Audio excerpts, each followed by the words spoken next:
Welcome again to the Veterans Forum. For those of you who do not know, this is a program wherein we have been able to interview veterans, male and female, who served in any of the wars and who want to and will share their stories with us. Each and every one, as you've found in the past, is a little different, and some of the things that those guys and gals have said and done are amazing.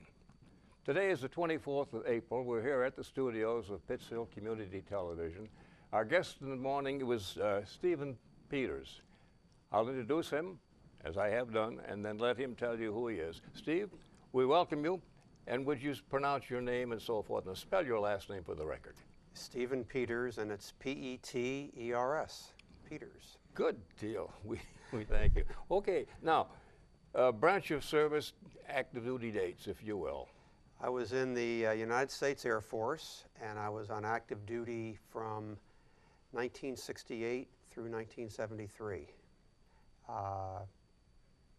Went in right after college and stayed on active duty 5 years. Mm-hmm.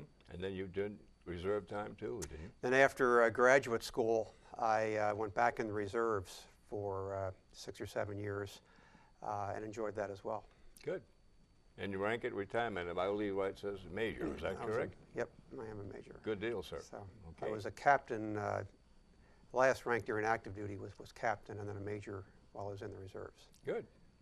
You stayed in long to make you a general. Yeah. Okay. Now, to develop a little bit of a history as to who and what you are, let's go back to where and when were you born, and how was it growing up in your early childhood days, if you will? What did you do, and how did you do it? I was born right after the end of World War II in November of 1946 in Bryn Mawr, Pennsylvania. Grew up in suburban Philadelphia through high school, Lower Merion High School outside of Philadelphia. And then went to Trinity College in Hartford, Connecticut. Graduated from Trinity in 1968. And it was in the fall of 1967, as I was thinking about my life after college, that I decided I was going to enlist in the military, and looked into the Navy and the Army and the Air Force. I ended up joining the Air Force, and it was after taking the flight physical at Westover Air Force Base in Massachusetts, passed that, and on June the 12th, about 10 days after I graduated, I got sworn in the Air Force. So I had about 10 days between graduating and becoming part of the Air Force. Went through basic training at Lackland Air Force Base in Texas, and then from there, for all of 1969, was at Craig Air Force Base in Selma, Alabama, where I went through Air Force pilot training. Actually did not quite finish. I was very close to getting my wings, did not. Turned out I had some depth perception issues, which became very apparent during the last plane that I was flying, and went on to Air Traffic Control School in Biloxi, Mississippi, Keesler Air Force Base. Spent about 5 or 6 months there, and that interestingly enough, was right after Hurricane Camille devastated the Gulf Coast. That came through in the late fall of 1969. I was there for early 1970 for a few months, and really significant devastation in the Gulf Coast, not unlike what happened in 2005. After finishing at Keesler, I was sent to Travis Air Force Base in Fairfield, California, where I spent a year as a radar approach control supervisor and as a supervisor in the control tower, and got qualified in all the positions there. Really enjoyed California and Travis. It was it is still a big transport base, and when I was there, the primary planes were the C-141 and C-5s, KC-135s. But it was right during the heart of Vietnam, and there was a lot of traffic going back and forth across the Pacific out of Travis. A lot of traffic. In the summer of 1971, I was given orders to rotate overseas, and at the time, in my career field, air traffic control, there were very few slots available in Southeast Asia, whether Thailand or Vietnam. There was an opening in Turkey. So I was sent to Incirlik Common Defense Installation. We also called it Incirlik Air Base, but it was a big NATO base in south-central Turkey. And I was sent there for 2 years as the air traffic control officer for the U.S., Turkish, and NATO forces. So at age 25, I was given a fair amount of responsibility. And spent 2 full years there. Let me back up a little bit, because while I was in Biloxi, I had a great event in that. That's where I met my wife. That's a big one. Big event. My wife, Patricia, at the time was working in the graduate school at Florida State University, had come over to Biloxi with a friend. Had come over to New Orleans, with a friend. And I had picked the same weekend to go to New Orleans and see that, never having been there.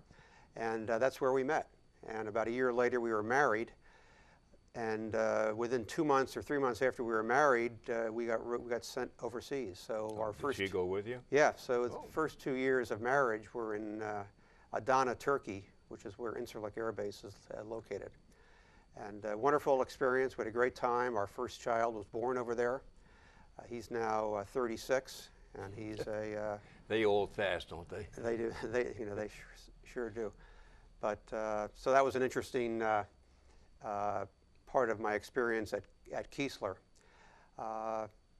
Turkey was just a fascinating experience, both from the military and both from a sense of history. From the history part, if you like Greek, Roman, medieval history, or even modern day events, the Middle East is of course fascinating, but Turkey is fascinating on its own. So we had a wonderful time, and got a chance to explore a lot of Turkey as well as parts of the Middle East. Pat and I took a vacation to Iran. Spent a few days in Tehran. We've been to Beirut on vacation, even Ethiopia. Wow. So there's some fun places to go and very interesting places to go from Turkey. Also went up to Russia and Germany, Greece, Spain, England, but it was some of the trips through the Middle East which were probably the most fascinating. Wow. Now, did you have any trouble, or did you have to work through interpreters with respect? You had a multi-force group that you were in command there. Actually, that's an interesting question, Bob, because if you take this table here and take this as the control tower in Turkey, there's an imaginary line drawn down the middle, and Turkish controllers were here, and U.S. controllers were here, and we had an interpreter in the middle. Oh. And when the Turks flew in, because it was their country and made all the sense in the world for them to speak Turkish, but if we had U.S. airplanes or other NATO planes in the traffic pattern at the same time, they would be speaking English, and we had the interpreter in the middle to help out and like an echo job. Yeah, to make sure that everything landed in sequence and not together. So, and it worked out well. Did you learn any words in Turkish that you can't pronounce today that were sometimes exploited out there? There were a few. I mean, if you picked up words like cleared to land, cleared for takeoff, taxi into position, and hold. Yeah. There were certain terms like that were pretty. Repeat after me, Father. were pretty well understood, but that was an interesting sidelight of the air traffic control operations. Was the interpreter who literally stood in the middle of the control tower. I want to back up a little bit, if you will, though, because you went real quick from enlisted to Turkey real fast. The standard routine, and maybe you do or do not have any, but do you have any memories, if you will, when you first went into the service as far as how you were accepted, how you accepted it, and what you did or did not find interesting or memorable even now? Yeah. In the fall of 1967, the Air Force was looking for pilots. And in order to get into officer training school, you had to be past the flight physical. Mm-hmm. So that's what I did. The Air Force had quite a few people trying to get in, and the flight physical was the real entrance exam, if you will. So that was something that was, new to me. I had not thought about flying, prior to then, but once I got in and knew I was on my way to flight school, I was pretty excited about it. Okay. Now, when you said your depth perception kind of cut your career short as far as getting your wings, but was your last landing a real thumper? No, last landing I think was a pretty good one, actually.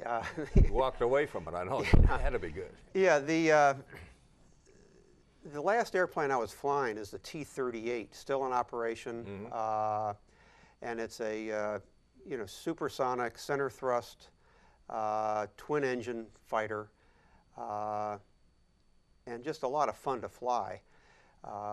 It flies final relatively fast, and the Air Force likes you to grease the landings in. So as you come in for landing, just as you're about to touch down, you're pulling back on the power, you're pulling the nose up a touch so the plane kind of skids? Yeah, it comes in nice and easy. With my depth perception, I really oftentimes couldn't tell sometimes whether I was 10 or 15 feet off the runway or right on it. And if you cut your power a little too soon, you're going to You're going to bump in pretty hard. And that was basically it. Okay. Went through, instruments, formation, low-level navigation, all the things like that. It was mainly the landings. Well, they're the most important part. Which is very important, yeah. And the Air Force, in hindsight, was absolutely right. Oh, yeah. I could get 8 out of 10 or even 9 out of 10 down pretty well, but you got to get them all down. That's right. So when you're 23 years old, you think you're, hot shot. Pretty neat. And in reality, they were correct. And then, once something like that happens, your life changes course. If I'd stayed in and flown, I would have gone this way. But because of what the Air Force decided, I went this way. And you really can't or don't want to go back, because it was because of that I go to Biloxi, Mississippi. And during that time is when I met my wife. You have your family, and life goes on. And you can't say, gee, you can't go backwards. You can't go backwards. And so that's one of the lessons I did take away from that is try as hard as you can and land where you will sometimes, but always keep going forward. Yeah, and give it your best shot, no matter what. And just go. Yeah, absolutely. Yeah. And I think the other thing is, everyone has disappointments in their lives, and you have to really grow from them and learn from them, and not dwell on them. And at 23, that was a disappointment. Oh yeah. But in hindsight, things really worked out for the best. Oh, yeah. So. Or you adapted well and accepted it that way. Yeah. Yeah, you just have to. Oh yeah. You just have to. So. Now, you have all kinds of bases here. Plattsburgh Air Force. What was that? Is that in reserve? That was in reserves. Yeah. After active duty, I applied to graduate schools and went to Vanderbilt University Law School in Nashville, and had the tuition was paid for via the GI Bill, which was great. Good. So I was able to get through law school without any graduate school debts. My wife worked at the time to support the family. We had a second child while I was in law school, our daughter, and then a third one right after that. So we have 3 children, all about 2.5 years apart, the youngest now 31. Wow. So, but about 2 years after finishing law school and being admitted to the bar in Tennessee, I decided perhaps I'd like to try to go back into the reserves, and got in touch with the appropriate parties, interviewed, and by that time I was a member of the bar and got a slot in the Judge Advocate General's group. Good deal. And was assigned initially to Arnold Air Force Station in Tullahoma, Tennessee. And that is the home of the world's largest wind tunnel. It's a huge Air Force testing facility for airframes and wings and so on. And spent about 2 or 3 years at Arnold Air Force Station in reserve capacity. Go down there during the week occasionally, and then 2 weeks in the summer. And they're mainly focused on big contract kinds of review, as well as some law related to Air Force personnel and some of their issues that went on. In 1980, I got a new job in New York City, lived in New Jersey, and the Air Force transferred me for reserve purposes to Plattsburgh Air Force Base in New York. That's up on Lake Placid. Yeah. And spent 4 or 5 years up at Plattsburgh during the summers. Went up there for 2 weeks in the summer as a reserve attorney, and there worked again on some contract things, some personnel issues, and a very good way to spend 2 weeks in August, frankly. Plattsburgh is nice, Lake Placid's nice, and it was great being part of the Air Force in the reserve capacity. Yeah. And it was while I was in the reserves up there that I was very fortunate to get promoted from captain to major, which is the last rank that I had when I got out. A little gold leaf, huh? Little gold leaf, yeah, there you are. Sounds like an interesting deal, though. As you say, you didn't yin, you yanged, and it seems all to come together, though. That's one of the best parts about it, Yeah. All these little things. Now, do you still practice law, or are you giving that up to something else? Well, interestingly, I never really practiced law. When I finished law school, I went to work for a bank in Tennessee, and it was through that experience where I was doing bond-related work for the bank that I met some folks in 1980 from Lehman Brothers, a company that's been in the news. Yes, I've read of them. And in July of 1980, came to New York and worked for Lehman Brothers. In fact, worked for Lehman Brothers for 28 years plus until mid-September of '08 when they went bankrupt.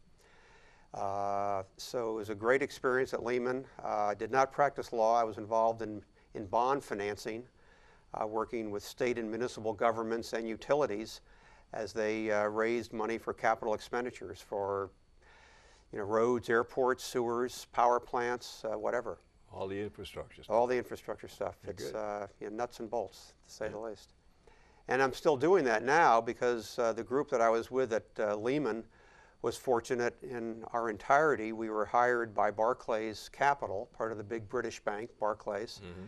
And that's where I am right now. So I'm with Barclays Capital, based in Boston, and involved in municipal finance. Good. So I do not practice law. I am a member of the Massachusetts Bar. I have passed the bar exam quite some time ago. And at some point over the next 2 or 3 years, we'll most likely get into some sort of legal practice. Mm-hmm. When I do retire from Barclays, it will have been 30 years plus, and I'm realizing now that retirement is very much something I'm looking forward to, but retirement means kind of changing gears a little bit and doing something else. Oh, yeah. And I'm looking forward to doing some legal related things for many years after this. Okay.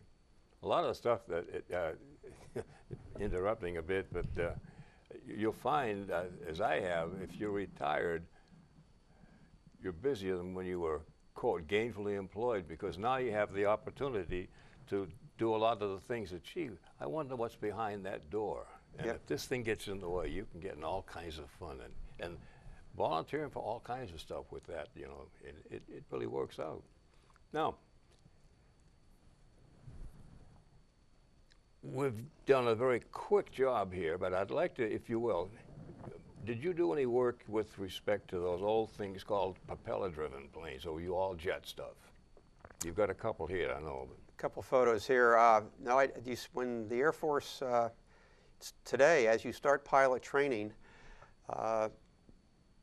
when I started in it was the winter of 1969, pilot training begins in a Cessna 172. It's a single-engine propeller plane, and you fly that for about a month. That's where you learn rudders, ailerons, yin and yang, slips and falls and stalls, and everything else. So you do spend about 30 days in a propeller-driven plane. I think the Air Force has gone now to its second plane is also propeller-driven, high performance. and very fast, but the propeller-driven plane is still very much in use today. Okay, it gives you, because some of these jets are big buck things, and they get kind of expensive toys if someone doesn't handle them properly, I would guess. I think they do. Back in the late 60s when I was in pilot training, the first jet you flew was called a T38, and it was a subsonic twin-engine fighter. Interesting, the pilot and the instructor sat side by side under the same cockpit dome, so that if a student pilot did have some issues, the instructor pilot was literally right next door to take over and catch up on what was going on. And I don't know how expensive that plane was, but it was, you know, did acrobatics and moved right along. The second plane you fly in pilot training in terms of a jet is a supersonic fighter, the T38, and that is very high performance. The instructor pilot sits behind under a separate canopy, and so you very much feel like when you're sitting in the front seat, you're there by yourself. You're the boss. Now, did you fly any of those before you were? No, I've got completely through the T37 training, which is 4 or 5 months in length, and was very near the end of the T38 training when the depth perception issues became really apparent. So, and you know, because of that, I got you just don't stop flying. You meet a board, reviews your flying, and it's a board decision. So it's there is a process to it. Oh yeah. So but it's still kind of a letdown, though. I would very imagine, much of a letdown. Immediately, and then, as you say, though, you segue into something else. Yeah, I did. For some reason, I said, okay, that's.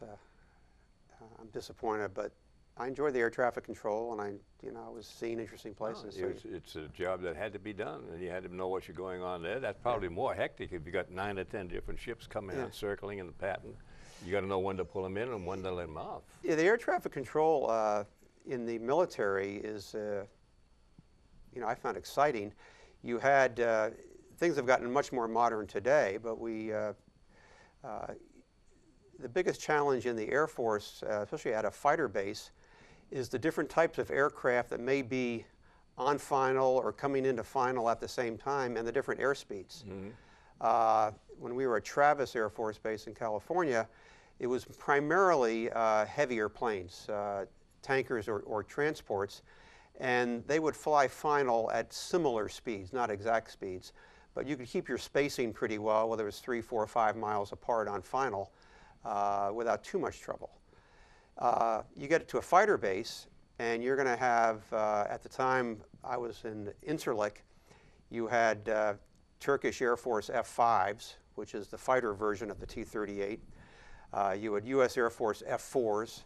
You had C-130s, C-141s. You had a mix of aircraft that flew final at substantially different speeds. So that was the challenge sometimes. If you had a flight of 4 F-4s come back in for landing while you had some C-130s on final coming in as well. There you had to be able to be pretty quick about how you sequence traffic and things like that. Yeah, I would imagine so.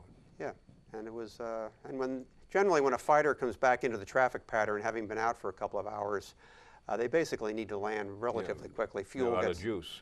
Yeah, fuel's getting somewhat low, and you want to bring them in. Have you had any real scary ones that when it's all open, whew, we did it? Yeah, when I was in Turkey, the 2 years I was there were 4 aircraft that went down. One was a civilian DC-9 that went down. We controlled another airport in the same area, and that one crashed on final, unfortunately. It was a Turkish Air DC-9. And then we had 3 fighters that went down, none in the pattern, but out when they were flying their exercises. 1 into the Mediterranean and 2 on the land.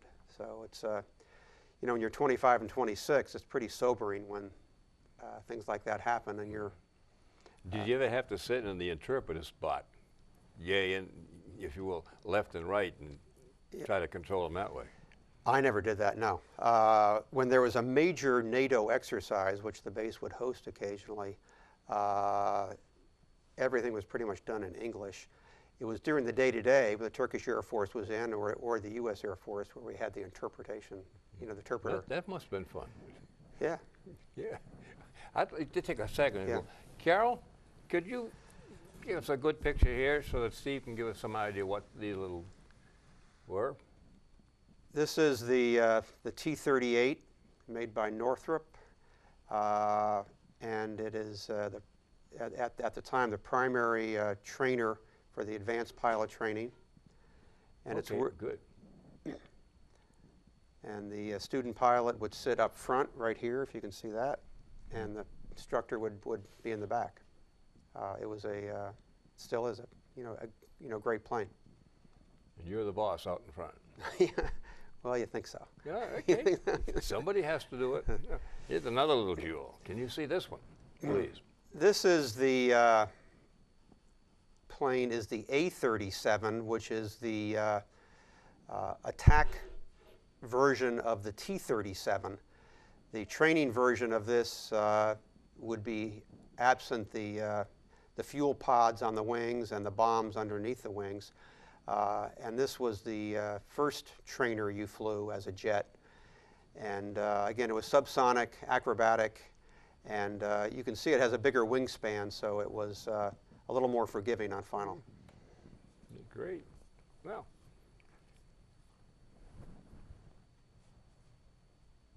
adding this all up, Yeah. you said it was a good part of your life. In your opinion, or in retrospect, has that service that you did, or the results of it, been positive or negative with respect to how you've been able to live your life from that?